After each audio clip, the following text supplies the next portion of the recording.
This is an All Ears English podcast, episode 2006, Wait versus Await in English.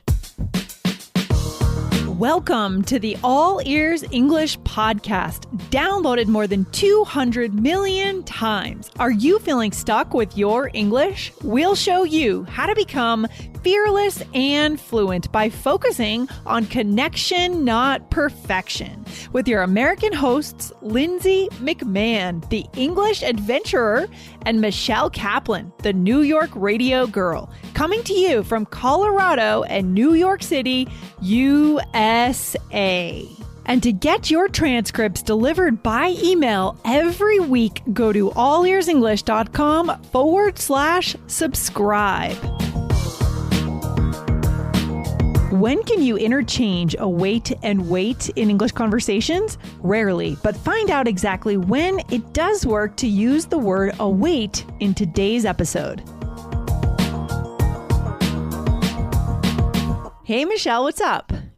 Hey, Lindsay, are you waiting for anything to get delivered to your house? Any packages? Oh my gosh, I'm always waiting for something. We order a lot from Amazon. So yeah, I would say I'm waiting for a few household items. What about you? Yeah, it's funny. I actually don't think I'm waiting specifically for anything now, which is weird because we also order a lot of things from Amazon. But I don't know. I guess it's just one of those dry moments. It's amazing. It's amazing how Amazon has changed shopping completely. You know what I mean? Yeah. Isn't that crazy? Where you used to have to go out and buy stuff at the store all the time. Now you just press a button and it gets delivered. My son knows. He'll say, "Where did you get this? Did you order this on Amazon?" He told his babysitter because we get a lot of his clothes even, that on Amazon, and he'll say, "Oh, I have jeans from Amazon." That's so cute. Oh. Yeah, so it shows how Amazon is really now they're embedded in our children. Yeah, I know. It's like we can never go back from here, Michelle. It can never go back. That's true. Yeah. I remember when somebody was telling me about Prime and people would say, "Oh, you have to get Prime, and I was still paying, $3 or whatever for delivery. Oh. And I remember thinking, this is, years ago before I got it. And I remember thinking, why do I need that? Oh, I don't need that. And now it's like, I can't live without. I know. I feel like it used to be all the cool kids had Prime. It was like the cool kids had Prime. And I was like, oh, that's not me. I don't order stuff that much. But now we've tipped over into the dark side, Michelle. That's right. So, Lindsay, I asked you if you were waiting for anything to get delivered to your house. I didn't say, are you awaiting? Right? Yeah, that would if I had said awaiting, would that have sounded weird? Yeah, it would have been weird to me just because we're so casual in our conversations. And it would feel a little bit more like literature or poetry, like you're reciting poetry, Michelle. Right. On the microphone. Yes. Well, today we have a listener question. This is from an Instagram follower. I'm sorry, don't have this person's name, but this person, the question basically is just, what's the difference between await and wait? Yeah, it's a great question. And we love our Instagram followers over there. Guys, if you're not following All Ears English on Instagram, you should be. Right? We update multiple times a week. You get to see us on video, quizzes, fun stuff over there. That's right. So, Lindsay, you mentioned await. You said reciting poetry. So is it okay? Is it safe to assume that you don't really use await? I think it is, Michelle. Yeah, that's safe to say. I'm a pretty casual person, and I have a hard time thinking of a situation where I would use a wait. Yeah. I don't think I use it. I feel like it sounds very formal, but we want to answer the question. So let's go into the difference. So guys, we are using grammarist.com to help us out. So just so you know, we're using that site a little bit. So guys, but before we get into it, we have another episode about wait and wait on. Yeah. So that's episode 1871 of the All Ears English podcast. It's called Let's Practice Real English with Native Speakers. Wait for or wait on. So another one with wait. Great one too. Also interesting. If you're curious what the difference is, go listen to that episode and then come back here or listen to it after. Yeah. Yes. So, all right. So what is wait? Okay. Well, wait is just stopping something or not doing something until something else happens. Right. because we think that something will happen at a future point. Okay, so here's some examples. Wait, look both ways before you cross the street. Oh, this makes me think of, I don't know if this is in Denver or somewhere else. Maybe it's Boston. Oh, wait. Where the thing yells at you. Yes, we have that too. The thing, it's an automatic, like a robo thing, right? It's like, wait. Is that, wait. Yes. Oh, it sounds the same way. It sounds awful. It's horrible. It sounds like you're being scolded. Guys, we're talking about when you press the button to cross the street in Boston, New York. There's just a very scolding voice that comes on the microphone, the loudspeaker, and says, wait. And then it counts down. Wait. Yes, that's so funny.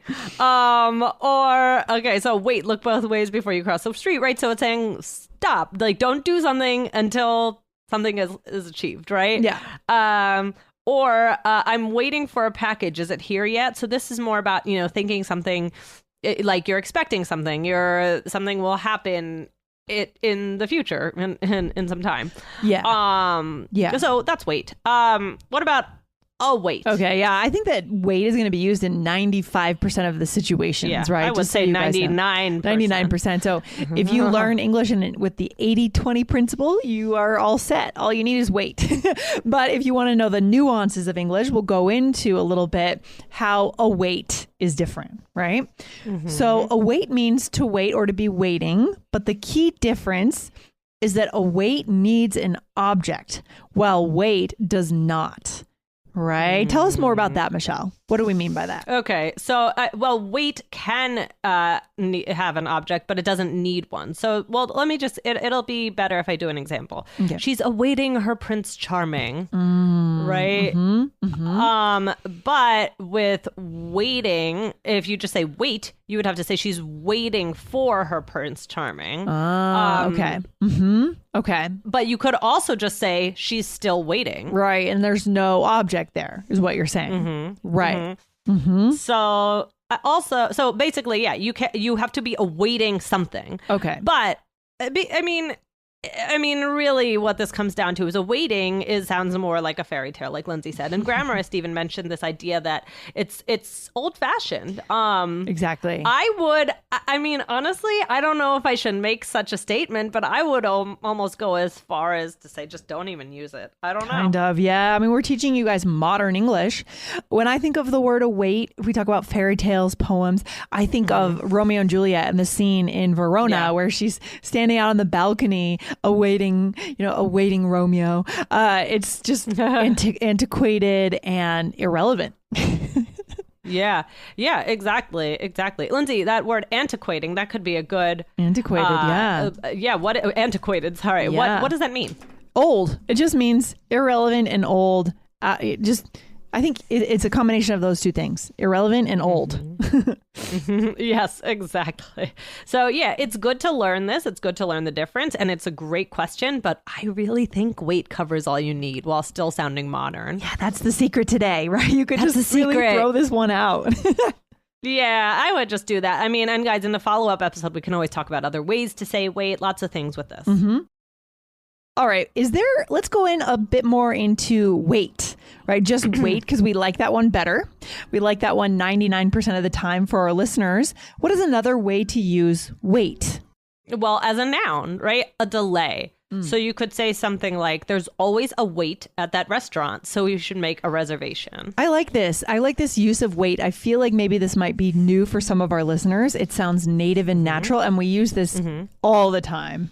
All the time. All the man. Time. Over the weekend, I was up in New Hampshire visiting my niece and my brother. And there's this place that they like to go to called Tuckerman's Tuckaway Tavern. And it's famous because the chef was on some cooking show once on TV. He's kind of famous. And there's always like a 2-hour wait. It's crazy. And everyone has to be there to check in. So it's like you can't have one person go down and then come back 2 hours later. Everyone has to sit in the lobby. So we always just go to the bar and hang out for 2 hours. Oh, wow. Yeah. But anyways, some restaurants are notorious for having a massive wait. And the only phrase to use there to sound native and natural is have a wait. There's a wait. Yeah. Right. There's a wait. You can't really say there's a delay. Like that's not the same thing at a restaurant. No. a wait. Yeah, when you say there's a wait, it's really associated. That's what you use. That's just what it is. At a restaurant, it is. So in English, sometimes we have these very specific situations. We need one word, and this is the one for that situation. Yeah. Right. Exactly. So that's just another way to use it, guys. So and that can be applied to daily life pretty easily. So try and use it in that way as well. So should we do a role play? Okay. So you and I here, Michelle, we are at a bus stop, just hanging out at the bus stop. Here we go. Just hanging out.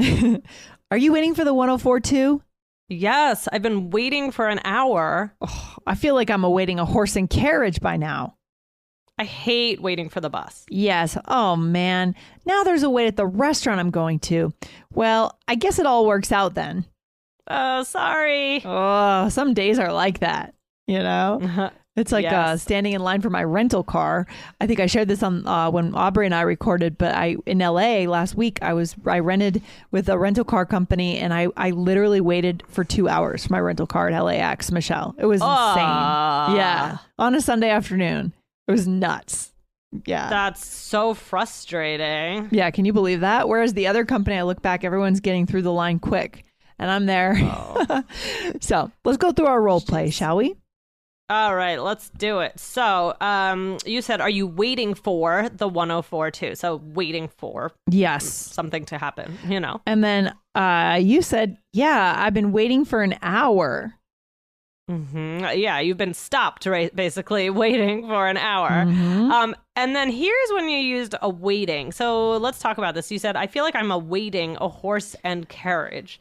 So what do you think about this? You kind of used it in a humorous way. Yeah, I've kind of broken into art and humor here and literature a little bit. I feel like I'm awaiting a horse and carriage.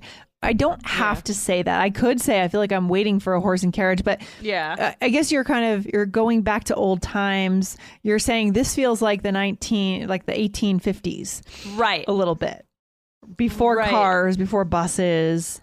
So you're trying to create a scene in the person's mind is why you're using that. But it would be rare that you would do that, but you totally could. It adds color. Right, you could do it. I wanted to give an example of how it could happen, and I think this is one way. Yeah, I like this.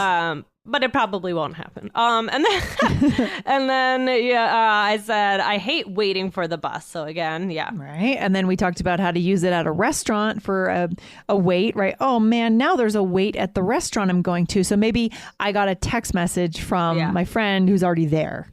Right. Yeah. So there's a wait. These are great examples. Guys, you got to learn things in context. This is how we learn. Yeah. This is how we learn.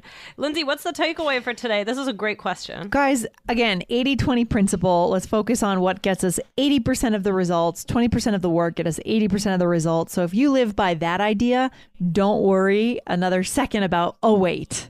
But if you want to add a little art to your language, you could try throwing this in occasionally, but 99% of the time, go with wait.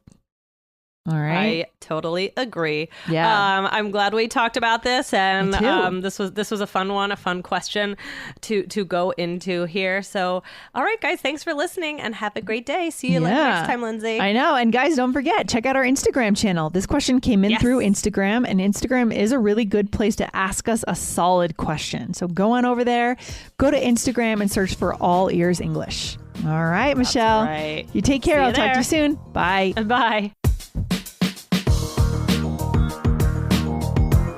Thanks for listening to All Ears English. Would you like to know your English level? Take our 2-minute quiz. Go to allearsenglish.com/fluency score. And if you believe in connection, not perfection, then hit subscribe now to make sure you don't miss anything. See you next time.